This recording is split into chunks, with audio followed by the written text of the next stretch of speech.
Hello, Phil here, just popping in before this week's episode starts to tell you some exciting Everybody is Dead Dave news. We now have a merch store. So if you've ever thought, I'd really like a t-shirt, hoodie, mug, bag or face mask with cartoon versions of Adam and Phil on them, well now is your time. Head on over to every-body-is-dead-dave.creator-spring.com. Yeah, sorry about all the dashes there. I'll leave the link in the description of the YouTube version of this podcast as well. Anyway, now we return you to your regular programming. The Dead Dave. What, Captain Hollister? Everybody's Dead Dave. What, Todd Hunter?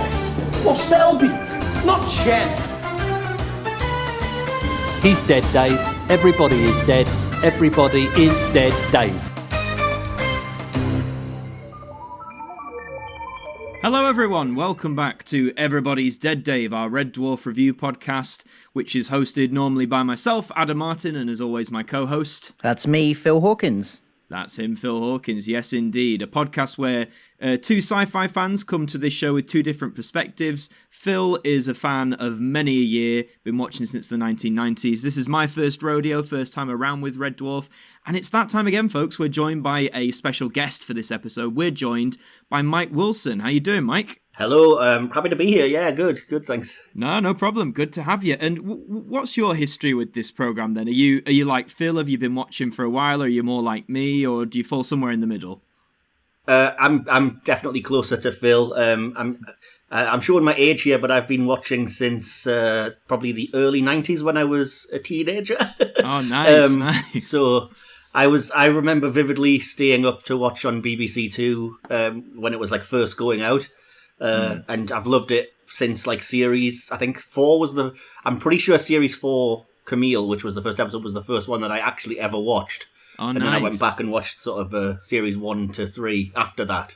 And yeah, it was one of those things where a lot of my peers and sort of people that I went to school with were fans as well. And we used to actually have these debates about how, it was purist when it was in those first 2 seasons and it was like a porridge style, just 2 men in a bunk bed in this ship kind of thing. So I'm curious, Mike. You said you went back and watched the ones because you started with Camille.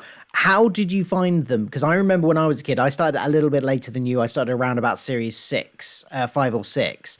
And I remember vaguely watching there being the occasional repeat, but watching them in really random orders. So I'd never watched it from the beginning to a point until I think I got it on DVD in like the early 2000s. Did you manage to find the old episodes? Yeah, I would catch the occasional repeats, and then especially when like satellite TV came along and it was constantly on repeats on that. But before that, I had been lucky enough, like I said, because I had friends who were even more into it than me, that they had lent me like their old VHS videos from series 1 to 3. So I remember watching the 3 series and the Smeg Ups videos way back in the day. Oh, nice. That's a throwback. I used to love that. Like I sort of caught the tail end of that whole like lending your tapes of shows to your mates for like certain things, because I did that a little bit as well, but certainly by that point there was a clear cut off. It was like 2003-4 when everyone was like moving to DVD. But God, that just throws me back. But we are throwing it back today, almost 25 years, because we're on Series 7, which of course went out in 1997, first time around. We're on Episode 5, which is Blue, and the synopsis I have here reads as follows. Starbug is travelling through a rather uninteresting region of space. The crew are bored, and they begin to nitpick at the petty areas of their lives. Meanwhile, Lister finds, much to his own surprise and horror, that he is missing Rimmer. And that is the synopsis there. So I want to just kick things off by saying I've been watching these on the Blu-ray set that was released a couple of years ago. And for a few of the Series 7 episodes, I think we've discussed before, Phil, that there hasn't been like, the traditional title sequence, with the theme tune and like clips from the series. Yeah. So it was nice to see that again for this one. At least that's because they cut them for time previously to fit broadcast time, which you would think they would restore it for the DVD and the Blu-rays, but they seem to have gone with wanting to keep it as broadcast. which I suppose is a fair enough choice. I do have the DVD with those versions on. I'm guessing you guys have the ones that are just the shows. Oh yeah.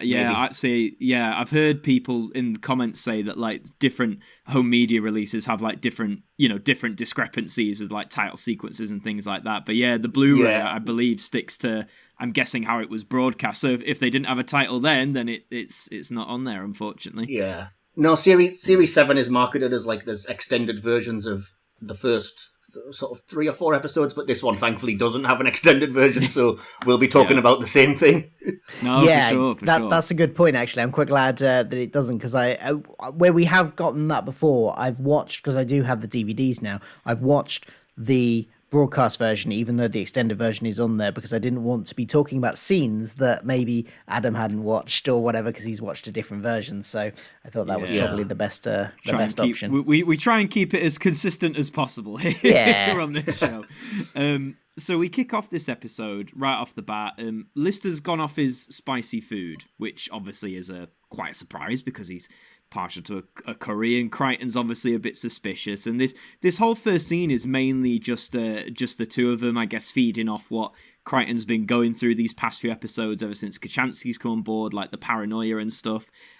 Before I give what did you two think? I'll start with you, Mike, seeing as you're our guest today. This whole like first scene, if you like, with Lister and Crichton, what did you think? Do you feel it was a good start to the episode? Yeah, I'm kind of mixed on it, because there's kind of two sides to it, in that I like that bringing Kochanski on board gave you a kind of new dynamic, and it was interesting to see Lister kind of try to improve and better himself, and the humour that's inherent in that I think is pretty funny. But I already find the Crichton being jealous of Kochanski subplot tiresome, and I know that it's a runner that goes on for a long while. Yeah. Right. I was going to ask both of you how you felt about that, because it's now the third episode in a row where we've had a plot line of Crichton being, jealous, annoyed at Kochanski, and I'm in a bit two minds about it, about whether or not it's getting old, or if it's actually consistent characterization, and I'm not entirely sure how I feel about it. I think for me, how it came across in this episode was because it is, I mean, we'll talk about it as we go on, it does come up quite a lot this episode, and I feel sort of like what Mike said with the sort of recurring plot. Maybe if they'd have included like 1 or 2 lines every, like, if it was there but not like a dominant theme, if you like, then I'd maybe warm to it more. But I didn't feel it at the beginning, but I think as this episode goes on and Crichton keeps mentioning it did grow a bit more tiresome for me. So it does give me one of the funnier moments of the episode, though, which is purely by Robert Llewellyn's performance, because it's when Kochanski finds the salad cream in the fridge and put that there, and Crichton's just like, hold me back, sir, hold me back. that was on my potential list of funniest moments. Again, like I say, purely for Robert Llewellyn and how he acts it. I thought there was is great. A GIF of Robert Llewellyn doing the hold me back that's available to use on Twitter, and I have used it many times. Yeah.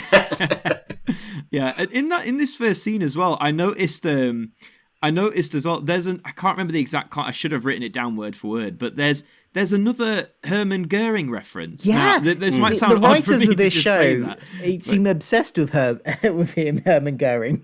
He's come up in about 3 different episodes now, hasn't he? Yeah, they do slag him off, which obviously is great, because Hermann Goering, for anyone who might not be aware, Hermann Goering was not a nice man, to put it very bluntly. But yeah, I was just surprised, because we literally, I think a few weeks ago, were like, oh, there it is again, but... Yeah, no, I just thought, but I can't remember the context, and it's really, but I should have written it down. It's a cross-dressing joke. Oh, is it? Yeah, it's because Lister, I almost made a note that this was a continuity error, because I was like, are they going to mention the fact that Crichton was living with pure women when they first met him? And he does say, don't you have these, files from the Nova 5? And Crichton says something like, well, when I cleaned up my cache files, sir, I erased my lingerie database. I didn't see there'd be much call for it unless we had a fancy dress party and you wanted to go as Hermann Goering. That's the one, yeah. Okay. Yeah, there's the Hermann Goering joke. Yeah. No, there were a few good jokes in this first little bit, I thought, but it wasn't, I don't know, for me, just the whole opening section, I didn't feel it went on for too long, which for any regular listeners will, Adam's saying it's going on for too long again.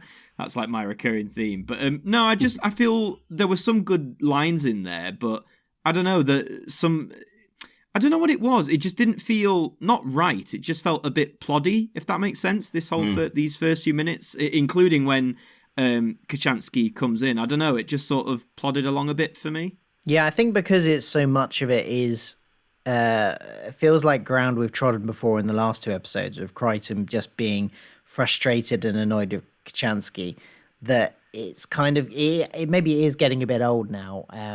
Like you say, maybe if they'd put in like a few lines here and there, but to build the whole scene around it again was a little, yeah.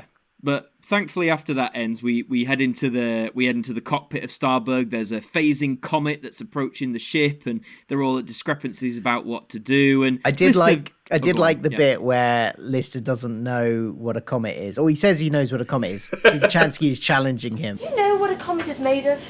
Are you suggesting that I don't know what a comet's made of? Yes. Well, I do. So what's it made of? What's it made of? Yes. You want to know what it's made of? Yes, I do. Mommy knows what it's made of. What? Sir, tell her for goodness sake. So, what's it made of? I see. Gas. Some kind of gas. Some kind of gas? Yeah, some gas. Don't know what it's called. Some gassy type of gas. It's made of ice. Exactly. An icy type of gas. That's what I said. Ice. An icy gas. I think that was good down to Craig Charles's like comedic delivery as well, because I was thinking to myself, like, in the hands of a lesser actor or not as good comedian, that joke could have died really quickly, for me at least anyway. But yeah, I thought he pulled it off really well, that whole what's the comet made out of. Props to Robert Llewellyn in that scene as well, because he's the kind of selling it behind him, trying to tell him the ice answer, and he's just like unhinging his jaw like ice. And Lister completely misreading it as some kind of gas, and then the quality, like, he won't admit he's wrong, so when she says it's made out of ice, he's like, that's what I said, it's some kind of icy gas, you know. Exactly. Yeah. He's so quick of him. And there were some good moments in this. It surprised me when they do go through the comet tail and we go into what I called stutter mode, because they decided to sort of stutter the frame rate was a good effect, I guess.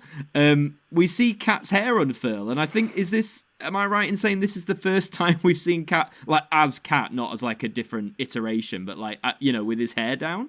I'm sure there's some other moment in past episodes where he gets messed up hair, but I can't remember exactly what the context is. I'm pretty sure that when it's in series 4, when Holly becomes super intelligent and he like unplugs her to use his blow dryer because his hair's all over the place, and then in the end gives up and says he's going to use mousse. And he mentions mousse here again, doesn't he? He says, "Never mind the stabilization. Where's the hair mousse?" Yes. Yeah.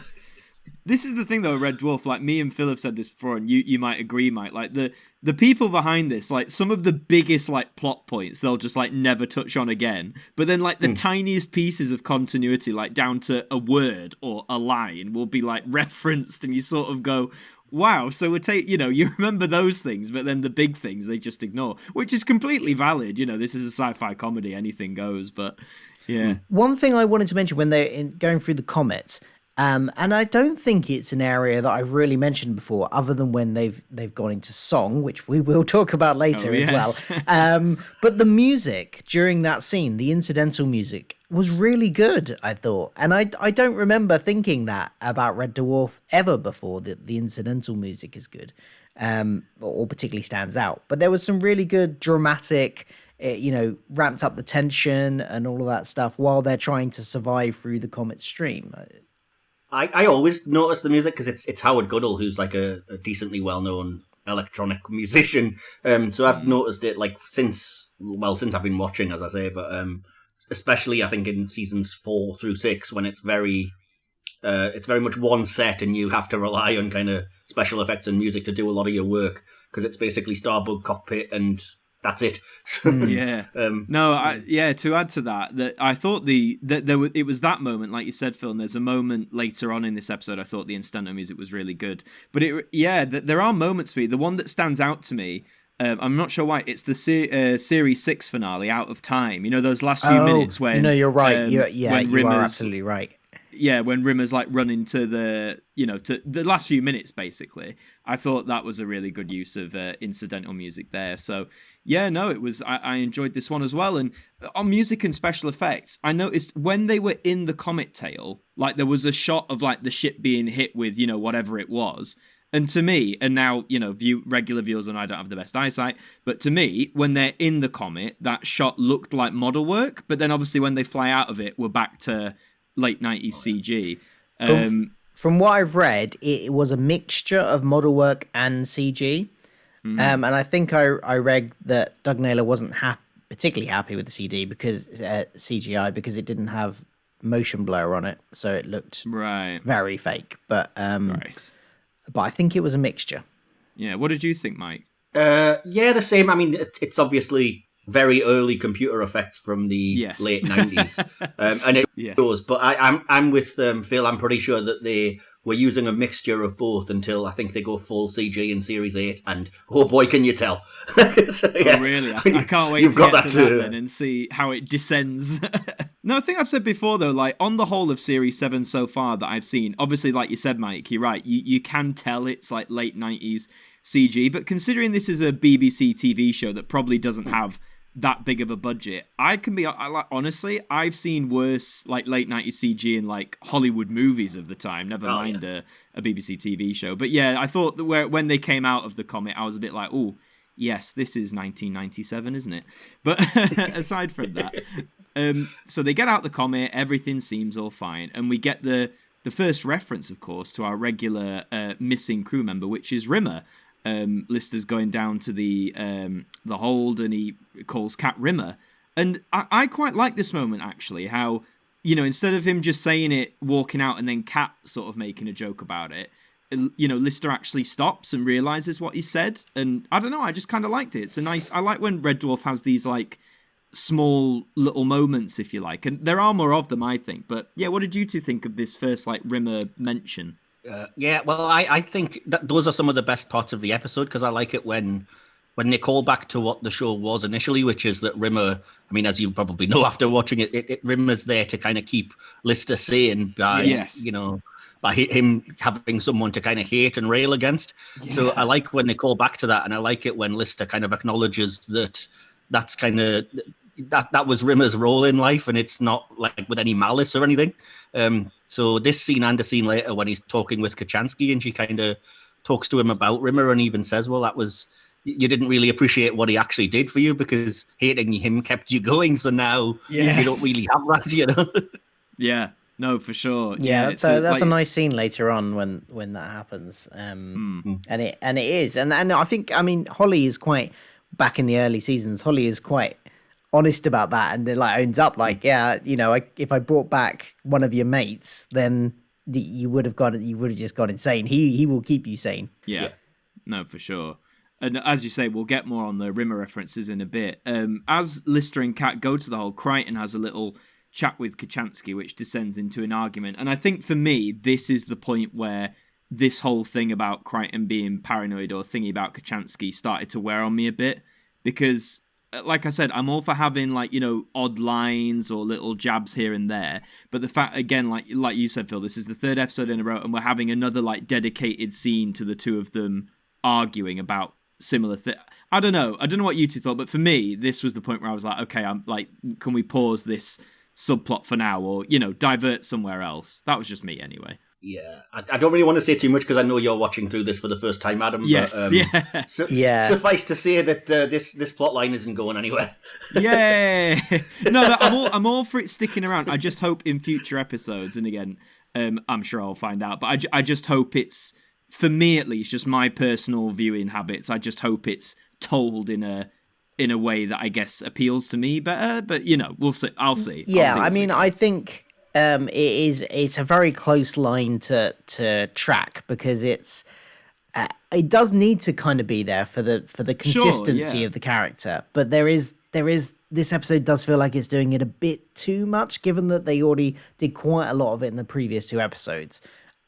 So I don't know, I can't it's been so long since I have seen the rest of the series, obviously several times, but it's been so long that I can't remember how much it's in the rest of the episodes for this series. So I'm also kind of wondering how much this is going to be still in every single episode throughout every single episode, or is it going to be reduced a little bit to okay, it's a thing that he has still and says, and there might be the occasional line and jibe and I'd be more comfortable with that than the level it is in this episode being continued. Sure. But we'll see. Yeah, no, for sure. It's all to come, as they say. It's all to come. We get to the hold where Lister's found some of Rimmer's stuff, including golf clubs, and we start getting a little flashback sequence of them playing golf. Nice to see Chris Barry again, because I don't think we.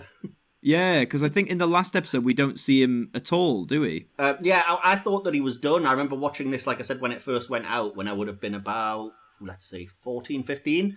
And I remember them announcing that Chris Barry was leaving, and then when he does leave, he leaves in Stoke Me a Clipper, and then I'm pretty sure he's not in Ouroboros or Duck Soup.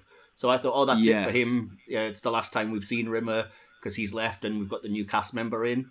Of course, with common sense, watching it now, you would think I would realise that there's scenes in the opening credits that I wouldn't have seen yet that are obviously from this episode. Yeah, good point. Yeah. He is in Ouroboros. Briefly, there is a flashback to when they were on Red Dwarf and they encounter Kachansky in a corridor. I think you're right on Duck Soup, though. I don't think he's seen in that at all. But so for both of you, were watched this at the time. I mean, like you said, Mike. So they say Chris Barry's leaving or he's not going to be in it as much. Like at the time, were people really like you said, like this is it then? Like he's not coming back at all. It was hugely controversial because I mean the show was the 4 main characters at that point that it had established. But I remember that he'd said he was leaving because he wanted to focus on, and this'll date it, he was focusing on the Britas Empire, if anyone remembers that show. Yeah. I used to love the Britas Empire as well. Yeah. Very good so series. he left because he was the lead in that show and he wanted to kind of focus on that, and then he gave some of the usual stuff about I don't want to be typecast and whatever else. So he officially had said this is me done with the show, and Chloe Annette was announced as the new cast member, and that was it going forward as far as we knew. Wow. Yeah, I don't remember what other people thought about it at the time because I didn't talk to anybody else about Red Dwarf at the time because I wasn't on the internet. Nobody at school. I mean, they might have watched it, but it wasn't something we talked about in the playground or anything. I didn't really read anything about it either, so I didn't really have any advance notice of it because I didn't read any press about it. Because I would have been about 12, I think. 1997 was this. Yes. Yeah, I would have been about 12. So, it was. I don't recall what other people thought, but I was just like, "Oh, Rimmer's gone. That's sad." But at the time, I think I quite liked, and I still do like Kachansky as well. Now it's interesting watching it back now because I've gotten. During this rewatch especially, I'd gotten used to and invested again in the first Kachansky. And then, so it's again a bit jarring, even though this Kachansky was kind of my first Kachansky. Now, I've done that rewatch. It's again bizarre that she's not Scottish. Yeah. Well, she is Scottish. The character is still Scottish. She's still from Glasgow, but she doesn't have a Scottish accent. Yeah, I mean, I mentioned this when, obviously, because, as you know, Mike, this is my first time through the series, full stop. So, when Kachansky is played by a different actor, I mean, yes, that you could sort of explain it. This is like an alternate, dimension or whatever. So, of course, she looks different and possibly sounds different. But yeah, no, I was a bit. It's taken some time. I do like I'm warming to her with every single episode I see her in. But yeah, it's that. I guess it's that thing of it's something all of us sci-fi fans have to deal with. It's change, and we don't like change. Yeah. But I would be fine with it, but I think this episode is one of the better examples of when they completely change the character into somebody she's not. I'm fine with. Okay, she's now English, and she's maybe a little bit different than pop star Claire Grogan's version of Kachansky. Yeah. But it's when she goes over the top posh, and it's like, oh, we'll all hum a bit of an opera, and we'll all try to guess it, and I'm like. This isn't remotely the same character. Yeah. I think they even call her Kachansky. They picked up on the fact that she was an officer, and then went with the sort of officer stereotype, didn't they? Really, with that, I think. Yeah. Exactly. No, I've got a few qualms about that scene, and I'll mention it when we get there. But just the last thing I wanted to mention about that flashback when they're playing golf is it just me, or did Lister's helmet have no visor? Oh, I don't know. I wasn't Again, watching that might closely. just have been my eyesight, but I swear to God, there was like one scene, the shot where he's talking to Crichton, and I swear that helmet has no visor. But hey, that's probably just me. I wonder if that's an uncompleted visual effect. Maybe they were going to add it with CGI and forgot or something. Or maybe, yeah. I mean, I'll have to go back now to double check. But I noted it because I just saw it, and it's that pernickety sci-fi fan of me that was like, why has he not got a visor? But I could. If you know this episode, let us know in the comments. Just be like, Adam, you're wrong. But yeah, one thing as well, they do another flashback where they're playing the locker game. You get whatever's in the locker, and Lister specifically mentions that this is the early days. Implying when it was just him. Do you know what I mean? Is that what he's implying? I think I know where you're going with this as well. Yeah. Yeah. I'm on about his uniform. His uniform is wrong. Yeah. Why is it not the grey uniform? Yeah. Yep. Yeah. It's really was annoying. Was it lost? Was it destroyed? Because I mean, they were still on Red Dwarf when he stopped wearing the kind of beige uniform, but he was never in the padded uniform on Red Dwarf. He was in the kind of green shiny thing for a bit. So yeah, that I got that down as a note as well. I was like, this is inconsistent continuity. Yes, again in Red Dwarf, which we it's even weirder because don't they at the end in the Rimmer sort of that we'll get to the musical thing? Don't they have like all of the versions of his costume except the beige in that anyway? So presumably they have got them. Yeah. Yeah. And they all just hate beige. They have the green version in that song as well. So. Yeah. Don't know why they didn't use that one, because then they were at least on Red Dwarf then. But hey, there you go. I quite like the little locker flashback scene though. I preferred it to the golfing one purely for like the comedy as well. Yeah, it did look a little cheap because it was quite obviously a set. Oh god, yeah. Like they hadn't even built the walls up enough that you could see the backdrop, the just black backdrop. So it obviously looked like it was in a studio. So. Yeah, it did. I made that exact note, just that it looked like they'd pulled a bunch of lockers into BBC Studio B or whatever, and just hadn't bothered with anything else. Yeah, cobble it together. That's British sci-fi in a nutshell, isn't it? Throw it together, hope no one notices. It's also it's also one of the other moments that horribly dates the episode, because I made a note that I found it quite amusing that when Lister's finding all the great stuff and like jewelry and stuff, and then he goes, "Oh, and look, a nude wrestling video," and he's got like an old VHS tape, and I was like, "Wow." Yeah, what century are they from originally? Something like the 23rd or something, 22nd? And they're still using VHSs. Exactly, yeah. Yeah.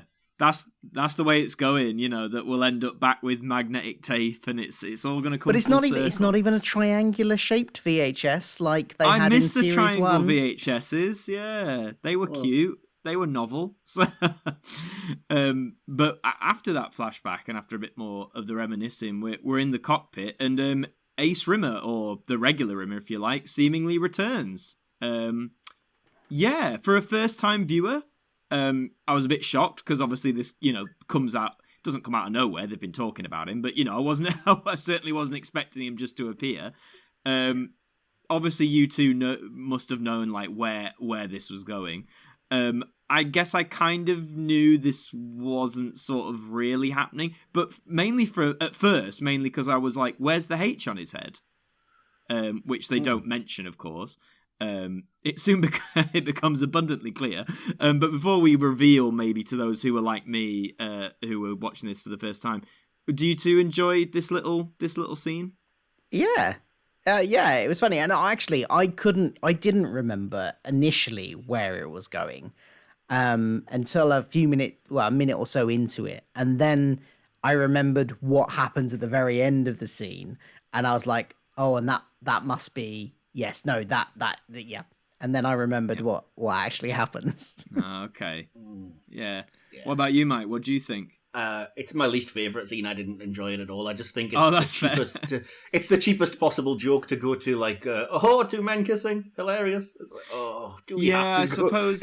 I think we mentioned this with Duck Soup, because obviously there's that bit where Kachansky sort of, tricks Lister into thinking that her version of him was gay, and obviously he's like repulsed by that and stuff.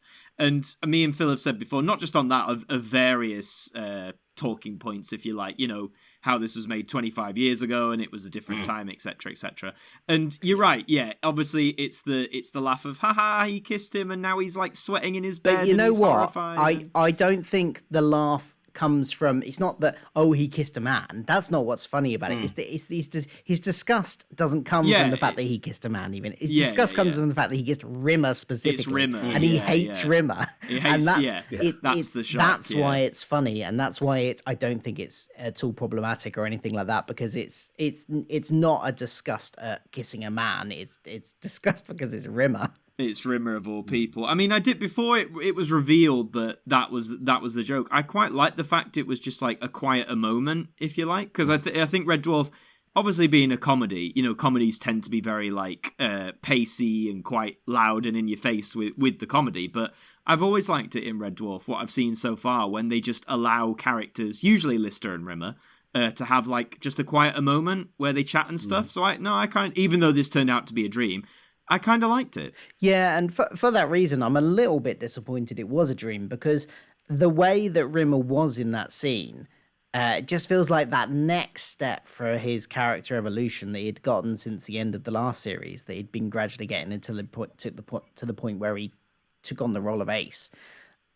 Felt like, that's actually a really good next step for how his character would act. He's kind of this in between. He's not Ace. He's not like the cocky Ace, but he's not. Yeah. He's more sort of confident in himself than he was when he was previously on the ship. It just felt like really nice middle ground, and it's a kind of a shame that wasn't real.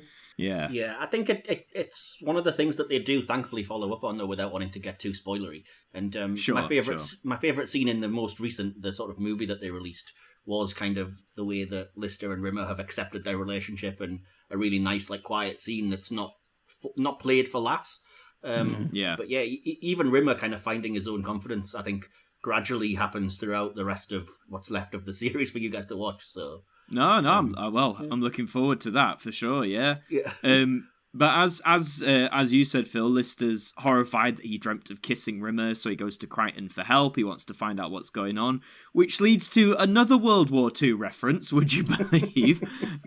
I must admit, I did find this joke quite funny, though, purely because, obviously, it's so unexpected. It's just Robert Llewellyn bellowing in a German accent for no real reason. What does he say? It's my German language disc. It's a segment from the bloody Nuremberg speech, of all things.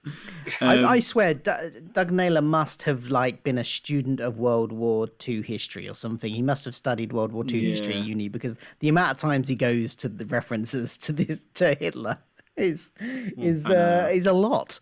Yeah. I think the joke though. So yeah, I was going to say, I think the joke here isn't so much World War or Hitler. It's just that the German language just sounds so dang aggressive. It's definitely the worst when you're calm and sort of, let me put on the hypnosis tape, and then just German language blares at you. And as he says, it's definitely hypnotic, sir, but not in the way we're looking for. Yes, yeah, I thought that was a great line, and Robert Llewellyn always does a good spin on those lines as well, I find, when he gets them, so nice that he got one here. And then Kochanski comes in, Crichton's worst enemy at this point, and they have a little chat. And again, it's another, for the most part, it's another, quieter moment, really, isn't it? Like, how she's sort of breaking down Rimmer's relationship to Lister and stuff.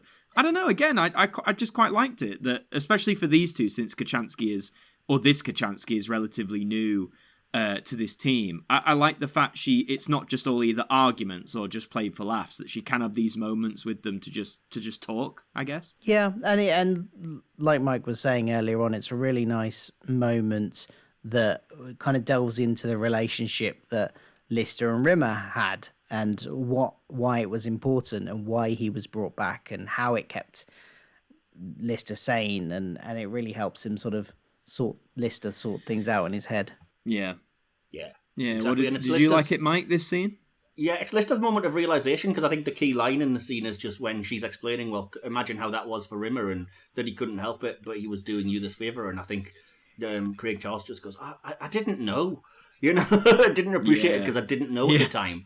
And I think coming to that realisation is such a huge moment, because obviously they probably thought this was going to have to wrap up the whole Lister-Rimmer thing, so that would have been a good button on it.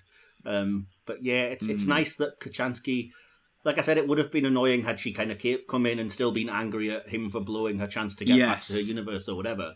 So the fact that she has that moment, that beat, and then she's kind of over it, and the next scene she's kind of, oh, don't worry, I'm sure you'll get another chance to mess it up, and she's willing to kind of talk to him on a human level. And it develops that character a bit more as well, rather than just being the, ooh, look, it's a woman among us type jokes, that she actually has something to do. Yeah.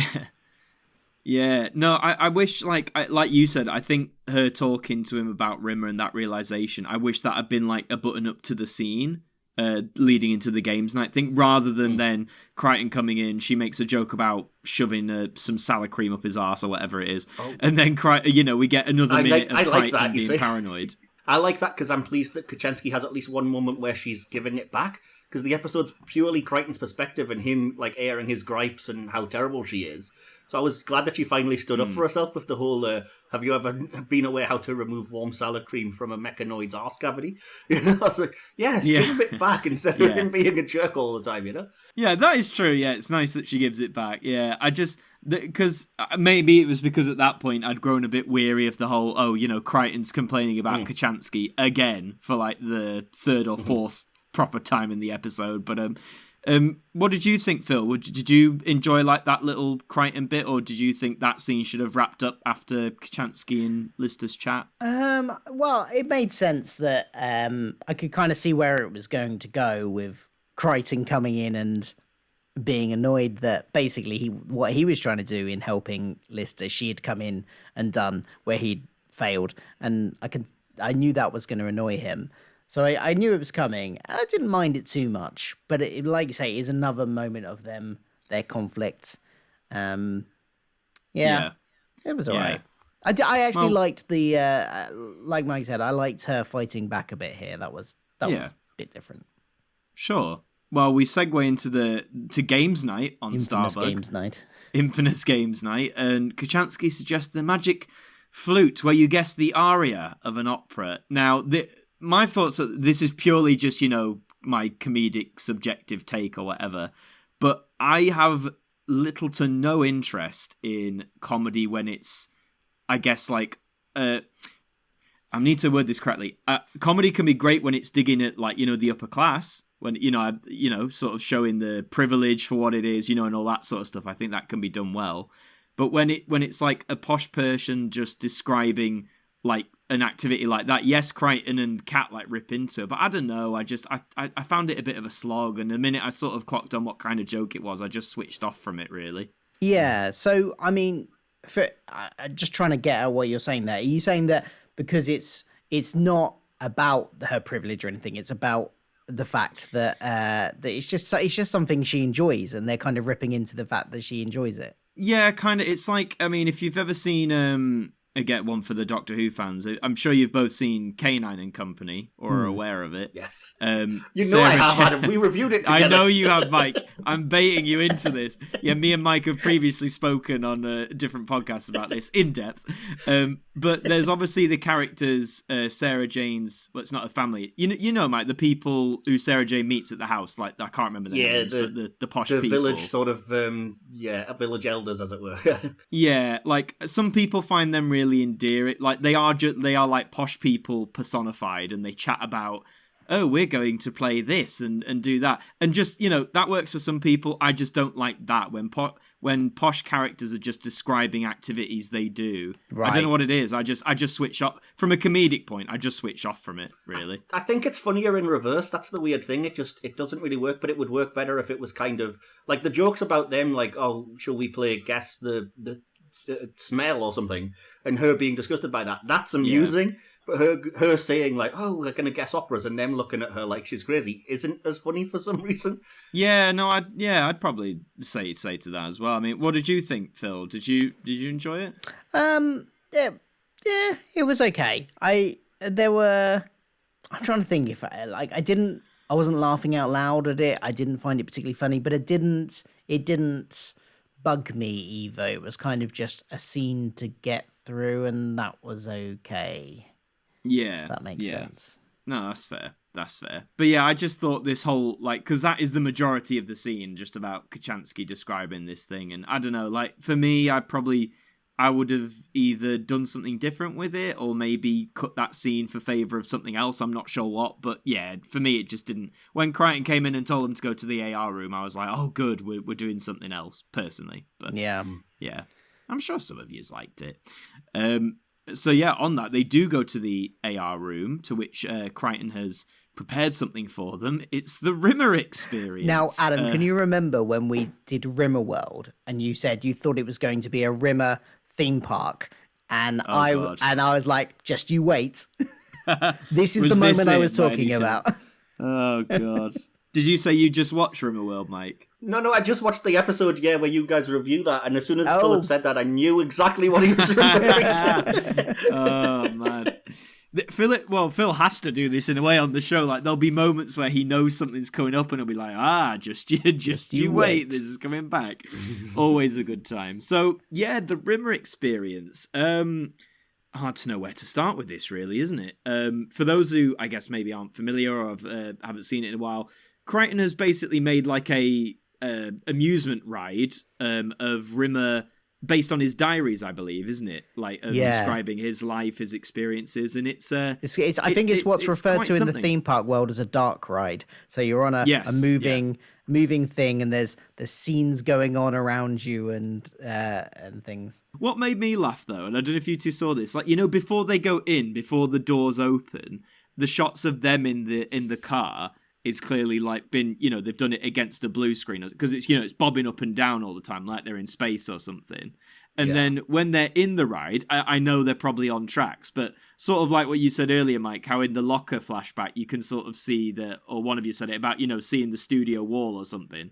You can see that they're on the floor. You can see the floor, which I guess they get away with a little bit because, you could argue they're on tracks, but I just found it was a weird choice to go from bobbing around very obviously. It's not, it's not a subtle bob. They are bobbing around. I don't know. Just thought that was an interesting choice. Yeah, I didn't notice that. I didn't really notice it either, but I was just too busy just applauding how brazenly they'd ripped off the holodeck from Star Trek and hadn't cared about it. So I was aware of the kind of tropes. I'm not a Trekkie, you see, so that would be... Yeah, so fair enough. If they've blatantly ripped off something, then you call them out for it. Absolutely. Yeah. We see Chris Barry giving a nice little monologue about Rimmer, and then we see some played out scenarios. And I love what they've done with the characters here. You know how Rimmer's been like made up to look like a slightly, I don't know what you call it, like slightly more Hollywood, maybe? Yeah, sort of chiseled jaw. He's got some makeup on that makes him look like she's got a chiseled jaw. He's got sort of standing very upright with this elaborate sort of general costume on. Looking, and everyone's got perfect hero. Teeth.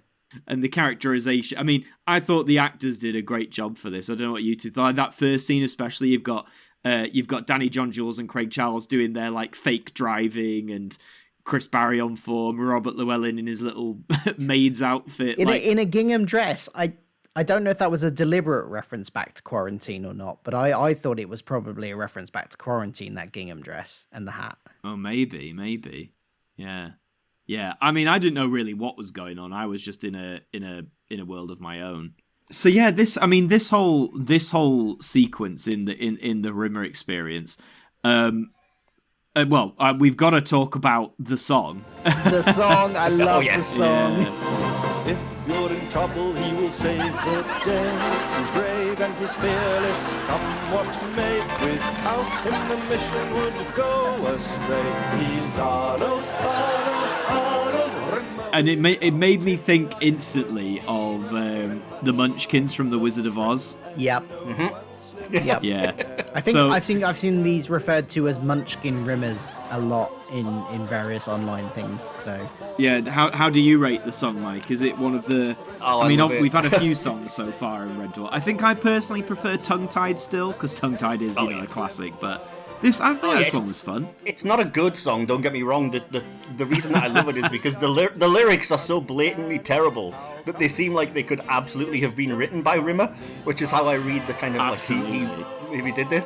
Because even when you have like little weird half rhymes just to fit, like he's never been mistaken for Yul Brynner, it's got nothing to do with anything. I know, that is my favourite line of it. He's never been mistaken for your Bremer. He's not bald and his head doesn't glimmer. It's great. Yeah, that's so Rimmer. So just like he has to find there. everything to rhyme. He'll just start he'll start saying things that don't make no sense. So I absolutely love this. It is my favourite song of the show, I think. When, like you say, they've had a few musical numbers now, and Tongue Tied is really good, but I think this one pips it. Not for just for the comedy. I think the comedy is so much higher in this one. Okay, yeah, the other one may be technically a better song, but I love this and the visuals that go with it and everything. It's just brilliant. No, I was saying it's my overriding memory of the episode. When you told me which episode I was reviewing, I was like, it's the one with the Arnold Rimmer song and the little Munchkin Rimmers. So that is, like, I didn't remember any of the rest of the episode, and for some reason I thought this was like a much longer thing, and then when I rewatched it, last week, realised this was literally just the last sort of 2 or 3 minutes, and was like, oh, why is my memory that this is like the whole episode, Oh my God. Could you imagine that? Like the A whole Rimmer episode musical. just being this, Oh. a Rimmer musical, full on musical dance numbers, everything. Perhaps with good reason they didn't go down that route. But it turns out the song was so terrible, and the whole experience was so terrible, that when they come out, Lister is effectively cured, isn't he? He's bad-mouthing Rimmer once again. Yeah. No love lost there. So we're, seemingly at the end of this episode, I know you've both mentioned that their sort of their relationship with each other gets touched on again, but seemingly at the end of this episode, everything's back to normal. Lister openly hates Rimmer. All is Crichton's happy because what does he say? Sigmund Freud, eat your heart out. I never want to see or hear from that scum-sucking lion, weasel-minded smegger in my entire life. Sigmund Freud, eat your heart out.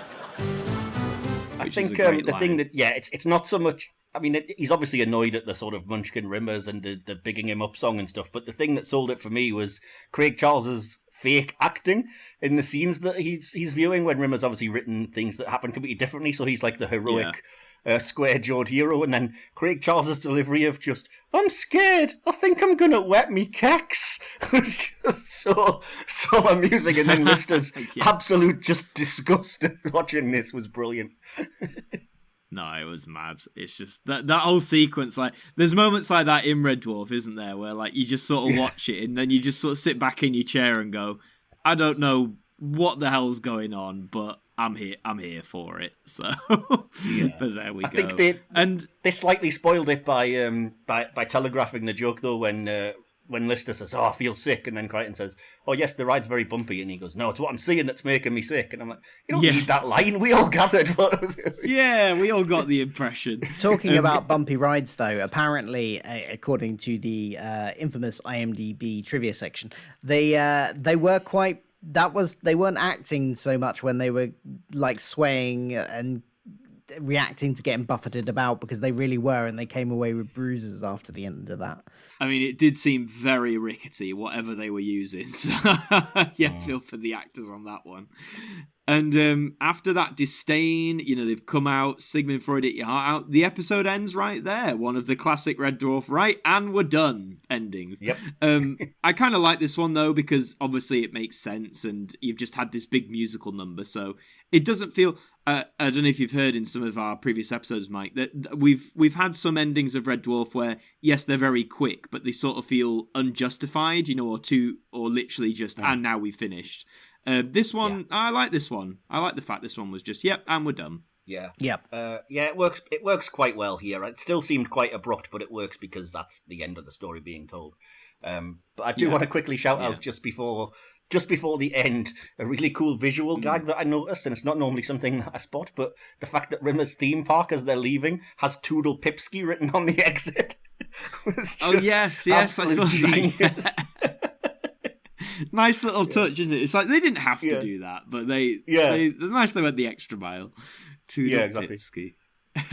And with a Toodle Pipsky, that is Series 7, Episode 5, Blue, which I'm assuming, by the way, is just referring to the fact that Lister was feeling blue, because there's not really a on-the-nose mention of the colour blue. Do you know what I mean? Yeah, I was think it's blue as in the emotion. As in, like, feeling blue. I'm feeling blue, yeah. Oh, at least we're on the same page there.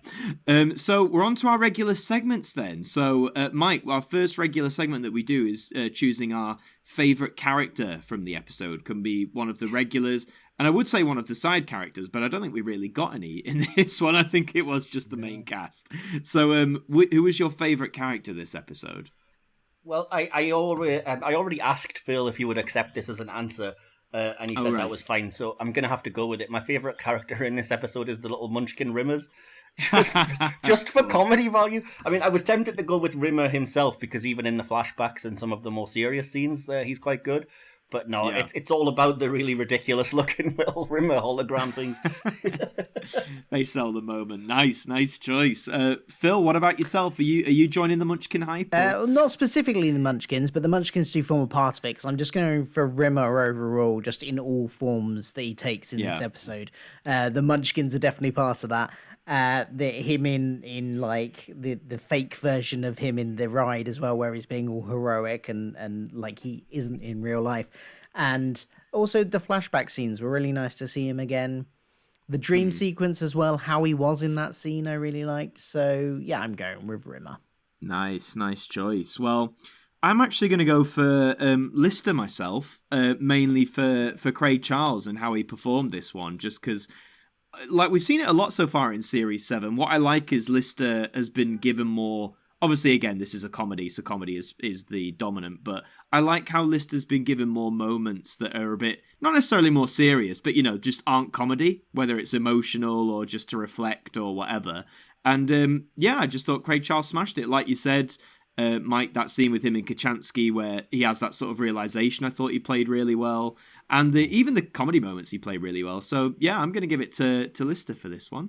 Nice when we all have different choices. Sometimes we do these with guest Mike and we all end up picking the same thing. But sometimes it's hard if there's like a big standout. But we'll move on to our second segment then, which is funniest moment. So for this one, Mike, this could be a full scene. This could be a line, a few seconds. Whatever you want, really. So what was it for you? I couldn't choose between, so you'll have to forgive me that I've got... No problem. The obvious funniest moment would be the Rimmer World thing, but that feels redundant because I've already pointed out that I love those little characters and stuff. So instead I noticed, I think, 3 little jokes that I thought were really good from the episode. The first one was... Lister used to practice unhooking a bra on his grandma's chair, so every time he sees a Parker Knoll, he gets horny. I don't know why I found that funny, but yeah. No, it was a good gag. The hilarity as well of like, we've got 45 seconds before we're going to crash. Then they crash and Kachansky goes, that wasn't 45 seconds. And Kat's reply is, I'm sorry, I was reading the baked potato timer. Again, dumb, but just really, really funny. I can't remember what the other one. There was one other joke. The other joke was Kachansky as she's coming into at the start of the episode and says, I had this really weird dream about a monkey being stretched across a tennis court. Noise was just unbearable. Were you practicing the guitar again last night? Yes, just proving the Lister can't play guitar, the poor sod. No. Exactly. Yeah. All good choices, though. Happy to have all those 3. Phil, was yours any one of those 3, or was it something else entirely? Mine was between 2. One is definitely the song, and the other one is the dream, I think. Okay. I don't know which one to go for. I'm trying to think which one made me laugh out loud more, because I did laugh out loud on both of them. I would just point out that only one has the line, his command of space directives is uncanny. That is true. That is true. You know what? Yeah, I'm going for not the dream. I'm going for the song. The song gets my funniest moment. What about you, Adam? Well, mine's sort of similar to you. I'm just going to go with the whole Rimmer experience, to be honest, because for those last few minutes I was sat there bemused, but in the best way. Like, I was laughing at everything that was happening. It was all insanity. There's the song, the little scenes I really like because they're so daft.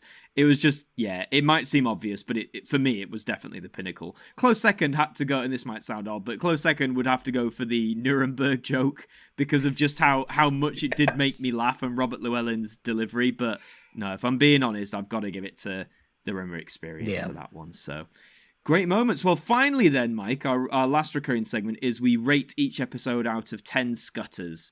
So how many scutters out of 10 would you give this story? And we do accept 0.5s. Okay, well, I haven't done that, but so I had a big think about this, and I would say that it's not really, it's not prime Red Dwarf. I've seen much better episodes, and like you guys alluded to, I think it's quite a lot of plodding at the start, particularly. But as I was thinking, would I say pass, fail, hit or miss? I would have to say hit purely because all the scenes with Rimmer and the serious chat about Rimmer, I think put it over the top, as well as obviously the end bit, but that's a bit short for me. So I went with the 6 scutters out of 10 was my score for this. Nice. No, that's fair enough. Phil, what about yourself? Are we in the same ballpark? Close. I felt that my memory of this episode was probably higher than I actually have given it in the end. Partly because there were some moments that weighed it down a little bit, but everything with Rimmer in was great. So all the flashbacks, and I said this when I said he was my favorite character as well, the dream sequence, and especially the song. The song just gives it a whole extra point just by itself because it's so amazing. So I'm going to give it a 7. 7. Nice. Okay. Well, would you believe it? I'm actually going in the middle of you two. I gave it 6.5. Yeah. But for many of the same reasons you've both mentioned, particularly like what you said, Mike, how, we mentioned it was ploddy at the beginning. And for me, again, some of the jokes didn't land, like the whole game night scene didn't really land for me at all. Some of the other jokes as well. But yeah, anything with Rimmer, the quieter moments of this story and the RimWorld experience did really make me laugh. But yeah, on the whole, outside of the whole Rimmer experience thing, I don't see this as, especially since I'm going through this for the first time, aside from the Rimmer experience, I don't think I'd really remember this episode for anything else, if that makes sense. Like, if you just said the episode title at me, I'd go, oh yeah, the Rimmer experience, but probably struggle to remember much else. So, yeah, I'm giving it 6.5. Not the worst, but not the best either. Yeah, like you said, I think we've all certainly seen better. But yeah, there we go. Well, folks, that was our review of Blue, episode 5 from Series 7. We hope you enjoyed it. But before we go, Mike, where can the good people of this podcast check out yourself, your work? Just feel free to shout out any social medias, any projects you're working on. Awesome, I appreciate it. Thanks. Well, I'm on Twitter at IronMikeWilson. So you can always find me. That's my personal Twitter. I also have a Star Trek review and rewatch podcast, just called Hit or Miss Star Trek Podcast. And that has a Twitter page at HOMTrek. And I've also just started a movie review podcast called Silver Screen Podcast. And that is linked to via at podcast_screen on Twitter. And again, that's probably got a handful of episodes so far for you to check out if you are so inclined. Awesome. Thank you very much, Mike. And Phil, where can people find you? As usual, you can find me on my YouTube channel, which you may be listening to this podcast on. But if you are listening on Apple or Apple Podcasts or Spotify, then do check out my YouTube as well, which is just my name. It's Philip Hawkins, 1L. You'll be able to find me. I talk about Doctor Who a lot, and Star Trek, and MCU, and other stuff. And this podcast is on there. So do check that out. Thank you. And for me, it's just Adam Martyn on YouTube with a Y, if you want to check out my stuff, and Adam Martyn AMTV on Twitter, if you want to give me a follow. And also, if you like this podcast, or you're a regular listener, give us a follow on Twitter. We have an account, it's at AllDeadDavePod. You can follow us there for news on the show, for some occasional memes, and just other lots of Red Dwarf goodness, to go and give us a follow there. So yeah, that's another episode. So next week, me and Phil will be back to talk about Series 7, Episode 6, Beyond a Joke. And yeah, we hope you enjoyed this one. So from myself, from Phil, and from Mike, we'll see you later. Goodbye.